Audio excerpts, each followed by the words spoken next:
I'm Richard Bennett, and this is the Indie Writers. And to my left is Harry Hall, the author of Help! Everyone is staring at me. Is that right? Okay. And Harry is a speech teacher at the University of Dallas here in Irving. And this is his first book. And the question I want to ask is pretty obvious. Harry, what made you decide that you had to write a book about speeches?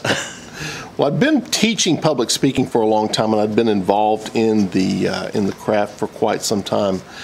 And one of my friends suggested, he says, you're getting a lot of talks, and a lot of people are asking you about this. You need to write a book on overcoming the fear of public speaking. So that's where that came from, yeah. Okay. Well, tell us a little bit about fear. People fear public speaking. They come up to me all the time and they'll say, well, I'm just not very good at it. And my question is always the same. Well, has anyone ever taught you how to do it? Because if no one ever taught you how to read and they gave you a book expecting you to read, then you would get the impression that you're not very good at reading when actually no one ever taught you how to do it. And it's the same thing with science, same thing with math, same thing with any other discipline, is we teach people the skill before we expect them to produce results. But in public speaking, we just put people in front of an audience, whether it's one of those book reports, those oral book reports we had to give, or an oral test or something like that, and we don't train people to what the audience expects and what the speaker should expect when they go up there.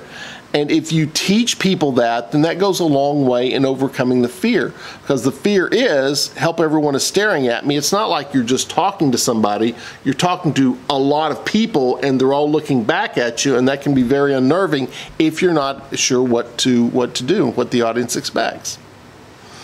So basically, we're just turning people out. No. Into the woods, into the wilderness. Yeah, and we don't... Without any weapons or anything. That's right, that's exactly right. We don't give them the skills to succeed, and even when they sit down, if they don't have these skills, even after you sit down, you're not even sure if you were successful or not, because you don't know what you did and you don't know what you're supposed to do.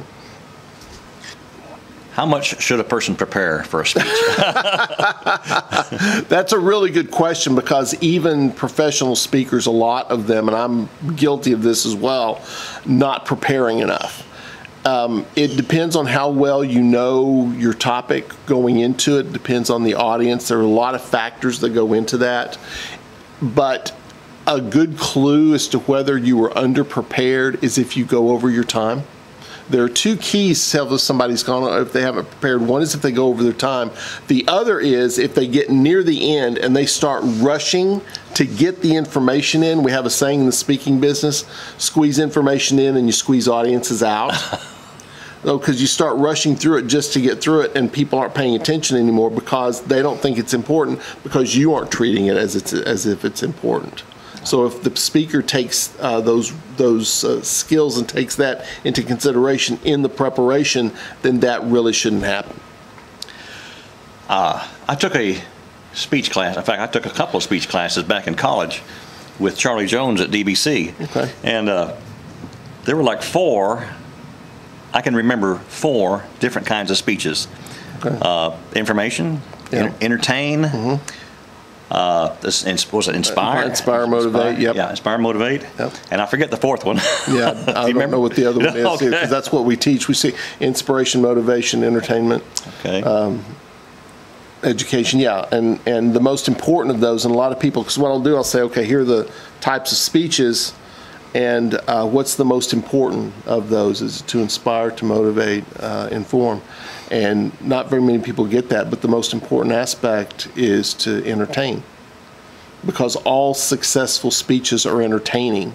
And it's a difference, and I'll point this out. I'll say you can watch your favorite comedy on television and you're entertained, or you can watch a mystery or a horror film or even Marvel Comics, whatever it is, and you're still entertained. It's a different level of entertainment. It's a different type of entertainment, but you're still entertained. And we've all known people who knew their topic, but they couldn't teach it. They couldn't pass that on. We've had instructors in college, and we've been through a lot of programs, seminars, whatever, and just the person really knew what they were talking about, but they couldn't deliver it in an entertaining way. How do you learn how to be entertaining? A lot of it's practice, and there are people that I have seen over the years, you sit there and say, oh my gosh, there's a guy named Darren LaCroix, and Darren was the world champion of public speaking, I think in 1999.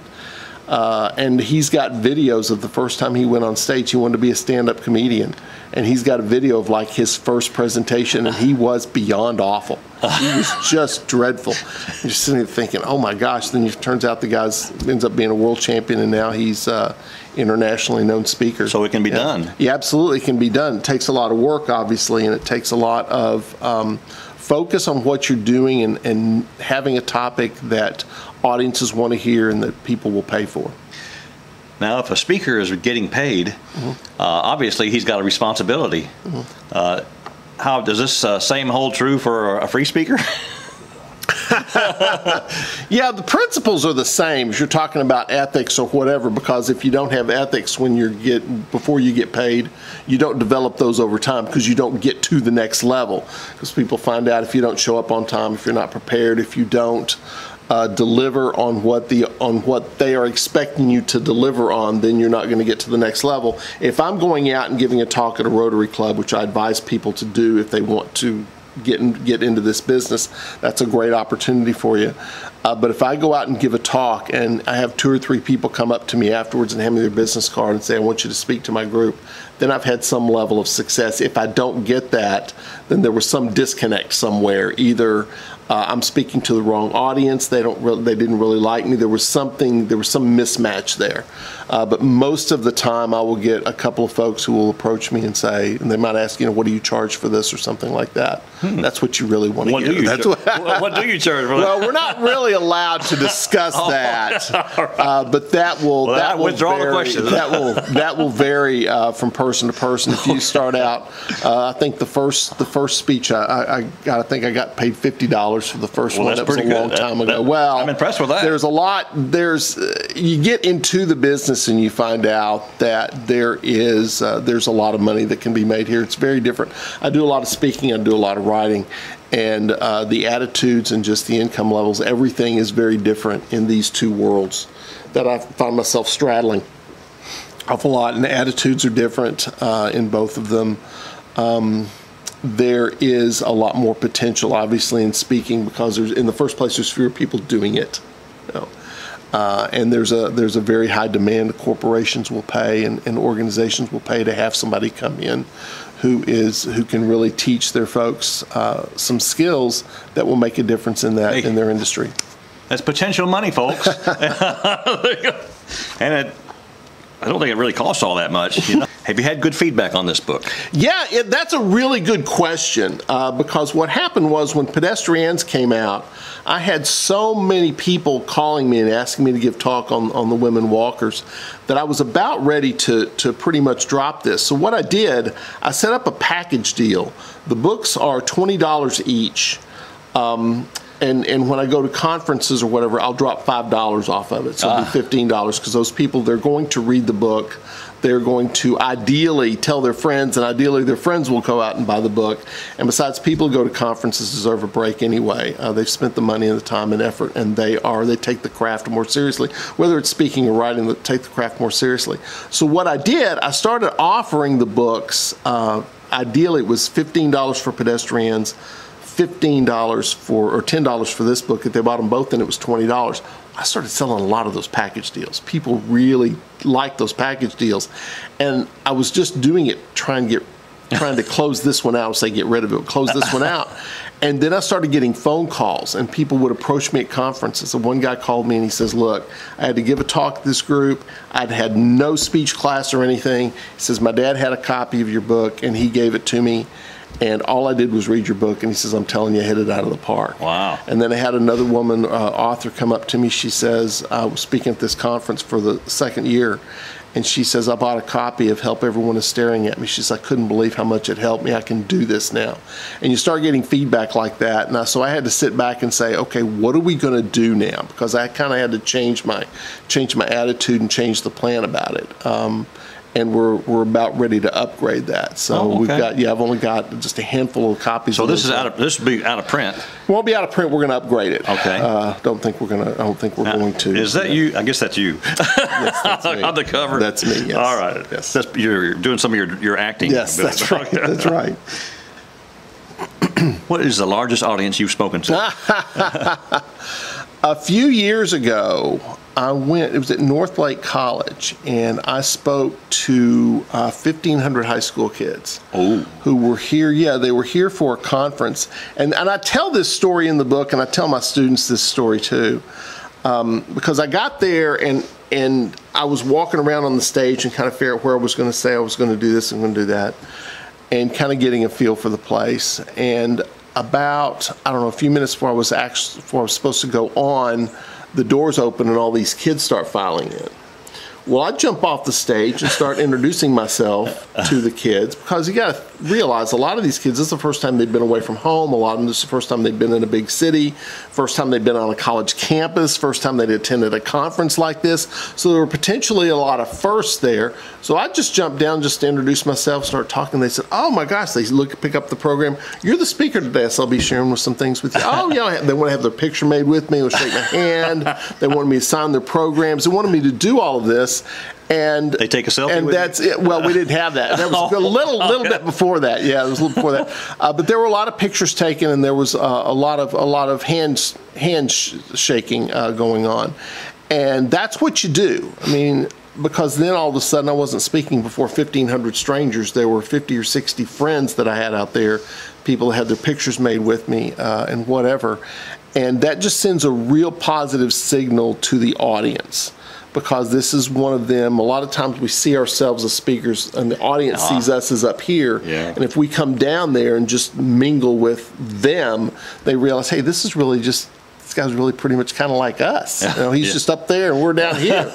And when you do that, you're not talking down to really them. That's right. And you're sending positive signals to the audience. And the person that hired me was standing off in the wings, and she was smiling because I walked past her and she says, "Nice job of working the crowd." You know, and that's really key. That's really important. And I teach that to my students too. Whenever I am at a breakout session at a conference or something, the first person will walk in and I'll ask them, "How's the conference going?" I won't talk about what we're about to discuss. I will ask them about if it's a writer, are you published? You know, that sort of, "Oh, well, I've got this deal. Well, what's keeping you from getting that done?" And, "Well, I'm hoping to learn some skills." "Okay, what have you learned so far?" And just engage in kind of small talk based around the conference, and then people come in and they hear the conversation and then they join in, and now you've got the information and the conversation going before you've actually started, and you've created, again, what I talked about, you created an atmosphere for success because this is just one of us and we're just having a little conversation. Well, I've noticed that you put a lot of quotes in the back of the book. Yeah, that's right. One of That's them, right. one of them being, that's not T, that's P, as in pterodactyl. Oh no. Yeah, okay. That was his quote. No, it was no. It's yeah. What was that? It was somebody would ask me to say, "How do you?" Trying to remember exactly what it was, because they would say, "Yeah, I'd say that's a P as in psychologist." That's right, That's what yeah. it was. So yeah, that's P as in psychologist. That's what the quote is. Yeah. Well, there were two of them in there. Why did you put all these quotes in the back of the book? Again, when you're giving you write a book about public speaking, people are always looking for quotes because that can spur actual talks, that can open speeches, that can close speeches, and speakers use a lot of quotes. And I ran into just some of my favorites, and those are quotes that I really did like. My son, who was like 8 years old, was telling me how much he liked the book A Wrinkle in Time. And he says, "I really like that book, Dad. It's like there's a TV in my head." And I said, "Son, that is a great quote." So I ended up using that. I ended up using that in the book. And it's something that can tie a speech together. It's a great way to close a speech. You can open a speech with it. And speakers are always looking for quotes. So it was really set up for experienced speakers who are always looking for more material.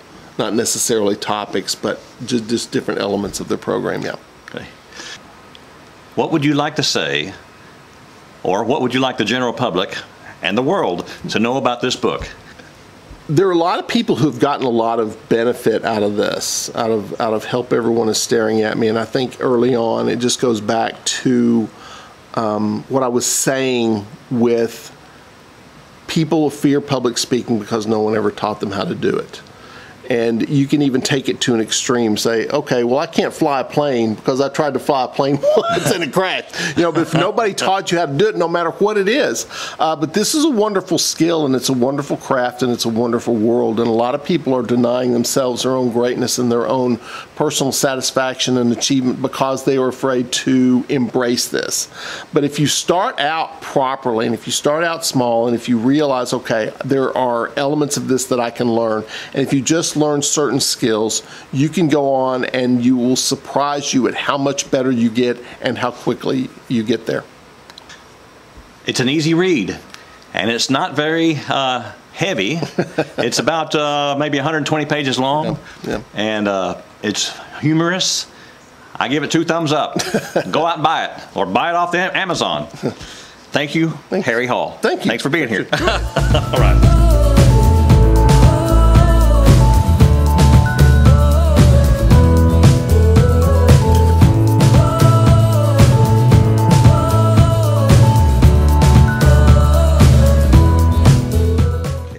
Good enough.